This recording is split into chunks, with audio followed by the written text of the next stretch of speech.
मैं आपको एक बात बताऊं, एक सुच्ची बात बताता हूं, मेरी बात ध्यान से सुनना। आप में से बहुत सारे लोगों को डर लगता होगा, नो डाउट, न्यूमेरिकल होती ही चीज ऐसी, लेकिन एक बात बताऊं, न्यूमेरिकल में सारे न्यूमेरिकल पहली बात तो डरावने नहीं होते।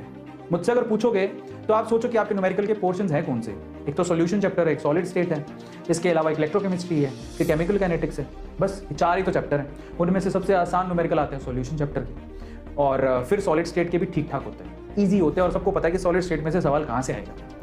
सबसे हार्ड न्यूमेरिकल थोड़े से होते हैं इलेक्ट्रोकेमिस्ट्री के और केमिकल काइनेटिक्स के, और केमिकल काइनेटिक्स में अगर आप फर्स्ट ऑर्डर निकालना सीख लेते हो तो वो भी न्यूमेरिकल आसान हो जाते हैं। लेकिन फिर भी मैं आपसे कहूंगा कि आप जरा सोचो कि टोटल 45 क्वेश्चन आएंगे, और उसमें से मैं आपको पहले बता चुका हूं कि ऑलमोस्ट 45 क्वेश्चन में से आपको 12 क्वेश्चन के करीब फिजिकल के मिलेंगे।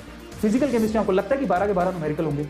अगर आप पूरे केमिस्ट्री के पेपर को पिछले 15 सालों के आप निकालो पेपर, आप पिछले 15 सालों के पेपर निकालोगे तो आप मुश्किल से आप लोग पाओगे कि उस पूरे जितना भी पेपर है उसके अंदर 5 से लेके 8 न्यूमेरिकल है। 5 से लेके 8 न्यूमेरिकल है, मतलब 45 क्वेश्चन में से अगर मैं 8 भी पकड़ के चल लूं तो आप खुद से सोचो कि आपके पास अभी भी 37 क्वेश्चन ऐसे हैं जहां पर जिसके अंदर न्यूमेरिकल है ही नहीं। और एक और बात, उन 8 न्यूमेरिकल में से मैं आपको गारंटी दे सकता हूं कि इस 8 न्यूमेरिकल में से 5 न्यूमेरिकल बच्चों के जैसे होते हैं, बहुत आसान, जो कि फॉर्मूला बेस्ड होते हैं। ये इतने आसान होते हैं कि कोई भी बच्चा कर लेगा, आपको इसके लिए इतने डरने की जरूरत ही नहीं है। पीछे बचे 3 क्वेश्चन, हमें क्या जाता है 3 क्वेश्चन छोड़ भी देंगे तो 45 में से अगर आप लोग 42 क्वेश्चन भी करके आगे तो आपका टारगेट पूरा हो जाएगा। इनफैक्ट आप केमिस्ट्री में 40 क्वेश्चन की टारगेट बना के चलते हो। समझ में आ गया? तो इतना डरो मत। और मैं आपसे कहता हूं कि अगर आपको लगता है 2-3 सवाल टफ होते हैं तो आप टफ में अपना समय क्यों बर्बाद करते हो? बेटर क्या है? बेटर स्ट्रेटजी ये है कि आप इजी सिंपल न्यूमेरिकल करके जाओ, क्योंकि 8 में से 5 सवाल आसान आएंगे, 3 सवाल हार्ड होंगे, और 3 सवाल के चक्कर में आप अपना दिमाग मत खराब करो। अपने आप से कहो कि हाल फिलहाल मैं अपना सिलेबस पूरा करूंगा और मुझे एक्चुअली एक चीज का पता होना चाहिए, टफ न्यूमेरिकल छोड़ दो। और बात बता देता हूं, ध्यान से सुनना, अगर आपको किसी क्वेश्चन में 20 सेकंड से ज्यादा लग रहा है, इसका मतलब आप उसे छोड़ सकते हैं।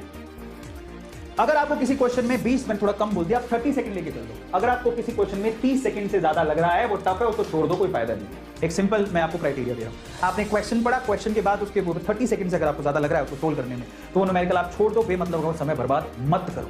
क्योंकि आप खुद सोचो, नीट एग्जाम में अगर आपको पता होगा तो नीट एग्जाम में टोटल आपका 3 घंटे होते हैं, मतलब 180 मिनट होते हैं। 180 मिनट में आपको 180 क्वेश्चन ही करने होते हैं, मतलब हर एक क्वेश्चन के लिए 1 मिनट आप लोगों को दिया जाता है, और उसमें से भी आपको पता है कि 20 मिनट आपको फॉर्मेलिटीज वगैरह में जाते हैं। तो ऑन एन एवरेज अगर आप देखोगे तो आपको हर एक सवाल के लिए ऑलमोस्ट 40 सेकंड से 50 सेकंड का समय है, लेकिन उसमें भी फिजिक्स के अंदर थोड़ा समय ज्यादा देना पड़ता है। तो मैं आपसे कहूंगा कि केमिस्ट्री के अंदर आप दिमाग बना के चल लो कि मेरे को 45 क्वेश्चन एनी हाउ 45 क्वेश्चन मुझे 20 मिनट में खत्म करने हैं।